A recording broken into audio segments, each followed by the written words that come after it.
ನಿನಗಾಗಿ ಭಾಗ 174. ಆ ಶಬ್ದ ಯಾರದು ಅಂತ ದಮಯಂತಿ ವಿಕ್ರಮ್ ಬಳಿ ಪುನಃ ಪ್ರಶ್ನಾರ್ಥಕವಾಗಿ ಕೇಳುತ್ತಾಳೆ.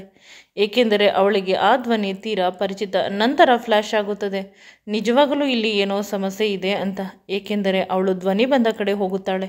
ಅವರ ಚಿಕ್ಕಮ್ಮ ಹಾಸಿಗೆ ಮೇಲೆ ಮಲಗಿರುವುದನ್ನು ನೋಡಿ ಬೆಚ್ಚಿ ಹೋಗುತ್ತಾಳೆ. ಜೋರಾಗಿ ಕಿರುಚುತ್ತಾಳೆ. ವಿಕ್ರಮ್ ಅವಳ ಹಿಂದೆ ಓಡಿ ಬರುತ್ತಾನೆ. ಏನಾಯಿತು ಅಂತ ಅವನು ನೋಡಿದಾಗ ಅವನಿಗೂ ಶಾಕ್ ಆಗುತ್ತದೆ. ಬ್ಯಾಂಡೇಜ್ಗಳನ್ನು ಹಾಕಿಕೊಂಡು ಹಾಸಿಗೆ ಮೇಲೆ ದೊಡ್ಡ ಪೇಷಂಟ್ ರೀತಿ ದಮಯಂತಿಯ ಚಿಕ್ಕಮ್ಮ ಮಲಗಿರುತ್ತಾರೆ. ಅದನ್ನು ನೋಡಿ ವಿಕ್ರಮ್ ಬೇಸರ ಮಾಡಿಕೊಳ್ಳುತ್ತಾನೆ. ಅವನಿಗೂ ಕೂಡ ದಮಯಂತಿಯ ಚಿಕ್ಕಮ್ಮನಿಗೆ ಈ ರೀತಿ ಆಗಿರುವುದು ಸ್ವಲ್ಪ ಬೇಸರವೇ. ನಂತರ ಅವಳಿಗೆ ಕೊಟ್ಟಿದ್ದ ಕಷ್ಟವನ್ನು ನೆನೆಸಿಕೊಂಡು ಕರ್ಮ ಹಿಂದೆ ತಿರುಗಿ ಏಟು ಹೊಡೆಯುತ್ತದೆ. ಅದೇ ರೀತಿ ಇಂದು ಆಗುತ್ತಿರುವುದು ಇವರಿಗೆ ಅಂತ ಮನಸ್ಸಿನಲ್ಲಿ ಇವನು ಅಂದುಕೊಂಡ. ನನ್ನ ಪ್ರೀತಿಯ ಹೆಂಡತಿಗೆ ಎಷ್ಟು ಕಷ್ಟ ಕೊಟ್ಟರು ಎಲ್ಲರೂ ಸೇರಿ. ದೇವರು ಅದಕ್ಕೆ ಇಷ್ಟೊಂದು ಕಷ್ಟ ಕೊಟ್ಟಿರುವುದು. ಈಗಲಾದರೂ ಈ ಮುದುಕಿ ಬುದ್ಧಿ ಕಲಿತುಕೊಂಡರೆ ಸರಿ, ಇಲ್ಲವಾದರೆ ಮುಂದಿನ ಬಾರಿ ನಾನೇ 2 ಕೈ 2 ಕಾಲನ್ನು ಮುರಿಯುತ್ತೇನೆ ಅಂತ ಮನಸ್ಸಿನಲ್ಲಿ ಅಂದುಕೊಂಡ. ಮೊದಲು ಅಯ್ಯೋ ಪಾಪ ಅಂತ ಅನಿಸಿದರೂ ಈಗ ಅನಿಸುತ್ತಿಲ್ಲ. ಆದರೆ ದಮಯಂತಿ ಅವಳ ಪಕ್ಕ ಕುಳಿತುಕೊಂಡು ಅಳುತ್ತಿದ್ದಾಳೆ. ಈಗ ನಿಜವಾಗಲೂ ಇವನಿಗೆ ಕೋಪ ಬಂತು. ತನ್ನ ಹೆಂಡತಿಯನ್ನು ನೋಡಿ ತನಗೆ ಅಷ್ಟು ಕಷ್ಟ ಕೊಟ್ಟಿದ್ದ ಚಿಕ್ಕಮ್ಮನನ್ನು ಇಷ್ಟೊಂದು ಪ್ರೀತಿಯಿಂದ ನೋಡುತ್ತಿದ್ದಾಳೆ. ಅವಳಿಗೆ ಕಷ್ಟವಾದರೆ ಇವಳು ಅಳುತ್ತಿದ್ದಾಳೆ. ಇಷ್ಟೊಂದು ಇನ್ನೋಸೆಂಟ್ ಆದರೆ ಇವಳನ್ನು ನಾನು ಈ ಕೆಟ್ಟ ಪ್ರಪಂಚದಿಂದ, ಈ ಕೆಟ್ಟ ಪ್ರಪಂಚದಲ್ಲಿ ಇರುವ ಮನುಷ್ಯರಿಂದ ಹೇಗೆ ಕಾಪಾಡುವುದು ಅಂತ ವಿಕ್ರಮ್ ತನ್ನ ತಲೆಯ ಮೇಲೆ ಕೈಯನ್ನು ಇಟ್ಟುಕೊಳ್ಳುತ್ತಾನೆ.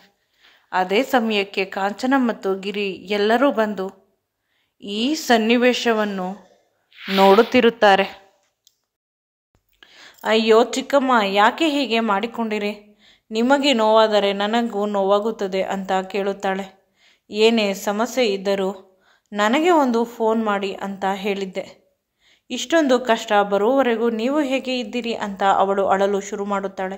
ಆಗ ದಮಯಂತಿಯ ಚಿಕ್ಕಮ್ಮ, ನನಗೆ ಏನೂ ಆಗಿಲ್ಲ, ನಾನು ಆರಾಮವಾಗಿ ಇದ್ದೇನೆ, ನೀನು ಚಿಂತಿಸಬೇಡ. ನನ್ನ ಪ್ರೀತಿಯ ಮಗಳು ಬಂದಳು. ನನ್ನ ಆರೋಗ್ಯ ಸಂಪೂರ್ಣವಾಗಿ ಸರಿ ಹೋಗುತ್ತದೆ. ನನ್ನ ಪಾಲಿನ ದೇವತೆ ನೀನು. ನಿನ್ನ ಮದುವೆ ಆದ ಮೇಲೆ ನನಗೆ ಕಷ್ಟಗಳು ಬರಲು ಶುರುವಾಯಿತು. ನೀನು ಇದ್ದಾಗ ನನಗೆ ಅರ್ಥವಾಗುತ್ತಿರಲಿಲ್ಲ. ನಿನಗೆ ತುಂಬ ನೋವನ್ನು ಮಾಡಿದೆ. ನನ್ನನ್ನು ಕ್ಷಮಿಸು ಅಂತ ತನ್ನ 2 ಕೈಗಳನ್ನು ಮುಗಿದಳು. ತನ್ನ 2 ಕೈಗಳಿಂದ ದಮಯಂತಿ ಹಿಡಿದುಕೊಂಡು, ಈ ರೀತಿ ನೀವು ಹೊಳಬಾರದು. ನಾನು ಇರುವುದು ನಿಮ್ಮ ಮತ್ತು ಚಿಕ್ಕಪ್ಪನ ಸೇವೆಗೆ. ನೀವು ಖುಷಿಯಾಗಿದ್ದರೆ ನಾನು ಖುಷಿಯಾಗಿರುತ್ತೇನೆ. ನನ್ನನ್ನು ಬಿಟ್ಟು ನೀವು ಎಲ್ಲೂ ಹೋಗಬಾರದು. ನಿಮ್ಮ ಆರೈಕೆ ನಾನು ಮಾಡುತ್ತೇನೆ ಅಂತ ಮೇಲೆ ಎದ್ದಳು. ಆಗ ಗಿರಿ, ನೀವು ಇವರನ್ನು ನೋಡಿರಲಿಲ್ಲವೇ? ನಮ್ಮ ಮದುವೆಯಲ್ಲಿ ಇದ್ದರು ಅಲ್ಲವೇ ಅಂತ ಗಿರಿಯಣ್ಣನ ಬಳಿ ಹೇಳಿದಾಗ, ನಿಮ್ಮ ಮದುವೆಯ ಟೆನ್ಷನ್ನಲ್ಲಿ ನಾನು ಅಷ್ಟೊಂದು ಗಮನ ಕೊಟ್ಟಿರಲಿಲ್ಲ. ಮದುವೆ ಹುಡುಗಿ ಮಂಟಪ ಬಿಟ್ಟು ಹೋಗಿದ್ದಳು ಅಲ್ಲವೇ? ಆನಂತರ ನನಗೆ ಇಂಪಾರ್ಟೆಂಟ್ ಮೀಟಿಂಗ್ ಇತ್ತು. ನಾನು ಆಫೀಸ್ಗೆ ಬಂದು ಬಿಟ್ಟೆ, ವಿಕ್ರಮ್ನನ್ನು ಅಲ್ಲಿ ಬಿಟ್ಟು. ನಿಮ್ಮ ಮದುವೆಯಲ್ಲಿ ನಾನು ಇದ್ದಿದ್ದು ಕೇವಲ ಸ್ವಲ್ಪ ಸಮಯ ಅಂತ ಹೇಳಿದ. ಆಗ ಅವನು ನೋಡಿರಲಿಲ್ಲ, ಅಥವಾ ನೋಡಿದ್ದರೂ ಸರಿಯಾಗಿ ಗಮನಿಸಿ ಇರಲಿಲ್ಲ ಚಿಕ್ಕಮ್ಮನನ್ನು. ಈಗ ಅವನು ದಮಯಂತಿಯ ಬಳಿ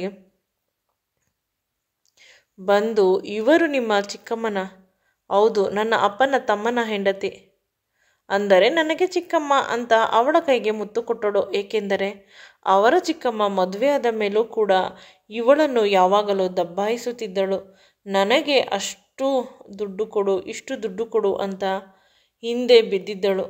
ಇಷ್ಟೊಂದು ಪ್ರೀತಿಯಿಂದ ಮಾತನಾಡಿಸುತ್ತಿರುವುದು ದಮಯಂತಿಗೆ ತುಂಬ ಖುಷಿಯಾಗಿದೆ. ಖುಷಿಯಿಂದ ಕುಣಿಯುತ್ತಿದ್ದಾಳೆ. ವಿಕ್ರಮ್ಗೆ ಭಯವಾಯಿತು. ಅವನು ಅವಳನ್ನು ತನ್ನ ಕಡೆ ಎಳೆದು ಹೊರಗಡೆ ಕರೆದುಕೊಂಡು ಹೋಗೋಣ ಅನ್ನುವ ಪ್ರಯತ್ನ ಮಾಡಿದರೂ ಕೂಡ ಅವಳು ಒಪ್ಪುತ್ತಿಲ್ಲ. ಚಿಕ್ಕ ಮಕ್ಕಳ ರೀತಿ ಆಡುತ್ತಿದ್ದಾಳೆ. ಈಗ ವಿಧಿಯಿಲ್ಲ, ಅವನು ಸುಮ್ಮನೆ ಇರಲೇಬೇಕು. ಗಿರಿಯ ಎದುರಿಗೆ ಹೊಸ ಸೀನ್ ಕ್ರಿಯೇಟ್ ಆದರೆ ದಮಯಂತಿ ನನ್ನನ್ನು ಪುನಃ ರೂಮಿಗೆ ಸೇರಿಸುವುದಿಲ್ಲ. ಬಾಗಿಲನ್ನು ಗಟ್ಟಿಯಾಗಿ ಹಾಕಿಕೊಳ್ಳುತ್ತಾಳೆ. ಇಲ್ಲವಾದರೆ ಮನೆಯಲ್ಲಿ ಬಿಟ್ಟು ಹೋಗುತ್ತಾಳೆ. ತಾಯಿ ಇಲ್ಲದ ಮಗು, ತಾಯಿಯ ರೀತಿ ಪ್ರೀತಿ ಯಾರಾದರೂ ತೋರಿಸಿದರೆ ಈ ರೀತಿ ಆಡುತ್ತಾರಾ? ಅಯ್ಯೋ, ನನ್ನ ಅಮ್ಮ ನನ್ನನ್ನು ಅಷ್ಟೊಂದು ಚೆನ್ನಾಗಿ ನೋಡಿಕೊಳ್ಳಲು ಪ್ರಯತ್ನಿಸುತ್ತಿದ್ದಳು. ಕೊನೆ ಪಕ್ಷ ದುಡಿದು ತರುತ್ತೇನೆ ಅಂತ. ನಾನು ನಿಷ್ಕಲ್ಮಶ ಪ್ರೀತಿ ಸಿಕ್ಕಿಲ್ಲ ಅಂತ ಇವರ ಹಿಂದೆ ಬಂದೆ. ಮುಂದೆ ಬದುಕು ಏನಾಗುತ್ತದೆ? ಈ ಮುದುಕಿಯನ್ನು ಹೇಗೆ ಮನೆಯಿಂದ ಹೊರಗಡೆ ಹಾಕುವುದು? ಗಿರಿ ಮತ್ತು ದಮಯಂತಿ ಒಂದಾಗಿ ಬಿಟ್ಟರೆ ಯಾವುದೇ ಕಾರಣಕ್ಕೂ ನನ್ನಿಂದ ಈ ಮುದುಕಿಯನ್ನು ದೂರ ಹೋಗಲು ಬಿಡುವುದಿಲ್ಲ, ಅಥವಾ ಮುದುಕಿಯನ್ನು ಕರೆದುಕೊಂಡು ಇವರ ಮನೆಯನ್ನು ಬಿಟ್ಟು ಹೊರಟು ಹೋಗುತ್ತಾರೆ. ಗಿರಿಯ ಬಳಿ ತುಂಬ ದುಡ್ಡಿದೆ, ದಮಯಂತಿಯ ಬಳಿ ಹಠವಿದೆ, ಮುದುಕಿಯ ಬಳಿ ನಾಟಕವಿದೆ ಅಂತ ಅಂದುಕೊಂಡ.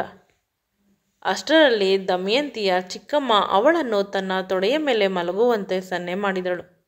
ನನಗೆ ಮಾತನಾಡಲು ತುಂಬ ಕಷ್ಟವಾಗುತ್ತಿದೆ ಮಗಳೇ, ದಯವಿಟ್ಟು ನನ್ನ ಮೇಲೆ ಮಲಗು.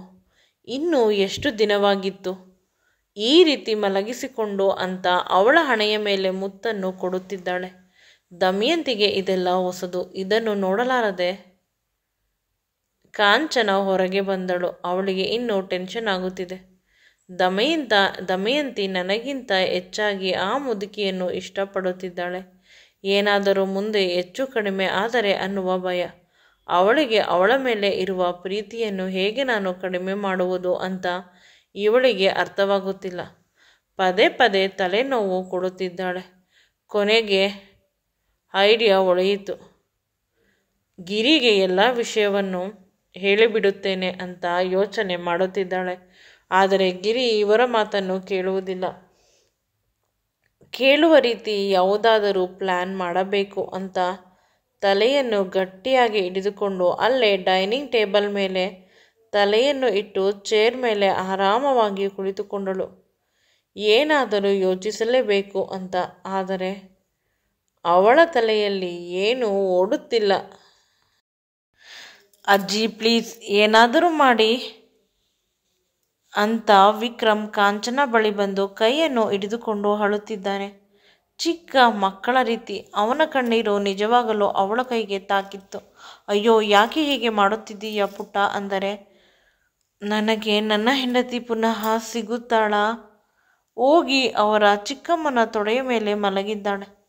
ಅವರ ಚಿಕ್ಕಮ್ಮ ಎಷ್ಟೊಂದು ಕೆಟ್ಟವಳು ಅನ್ನುವುದು ನಿಮಗೂ ಕೂಡ ಗೊತ್ತಲ್ಲವೇ?